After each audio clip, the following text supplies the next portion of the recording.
Franchise পরিচালনার জন্য পর্যাপ্ত টাকা দিতে ব্যর্থ হওয়ায় এবারের বিপিএলে মোস্তাফিজকে দলে ফেরাতে পারছে না বরিশাল। এমনটাই জানিয়েছেন বিপিএল গভর্নিং কাউন্সিলের চেয়ারম্যান আফজালুর রহমান সিনহা। তবে এ নিয়েও কম আলোচনা সমালোচনা হয়নি। এই প্রসঙ্গে সিনহা বলেন, আমরা আজ একটি সভায় বরিশাল বুলসকে বাদ দেওয়ার সিদ্ধান্ত নিয়েছি। ফ্র্যাঞ্চাইজি পরিচালনার জন্য যে টাকা দেওয়ার কথা তারা তা দিতে ব্যর্থ হয়েছে, এ কারণেই এমন সিদ্ধান্ত। এবারের বিপিএল হবে 7 দলের।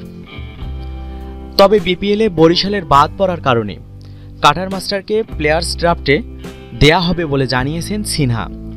আর এমনটা হলে তাকে যে কোনো দলেই পেতে পারে। সেক্ষেত্রে অর্থের দিক থেকে শক্তিশালী দলেই মোস্তাফিজকে নিজের দলে টানতে বেশি সমর্থ হবে। আর বিপিএলে এ পর্যন্ত অর্থের দিক থেকে শক্তিশালী দল ঢাকা ডায়নামাইটস। এবারের আসরেও দল গড়তে তাদের বাজেট 20 কোটি টাকা, যা অন্য দলগুলোর তুলনায় অনেক বেশি। তাই অর্থের দিক থেকে তাদের সাথে অন্য ফ্র্যাঞ্চাইজির লড়াই করাটা কিছুটা কঠিন। তাই ঢাকা ডায়নামাইটসের একটি সূত্র জানিয়েছে, মোস্তাফিজকে তারা নিজেদের দলে রাখতে বদ্ধপরিকর। বিপিএলের তৃতীয় আসরেও মোস্তাফিজ ঢাকা ডায়নামাইটসের হয়ে মাঠ মাতিয়েছিলেন।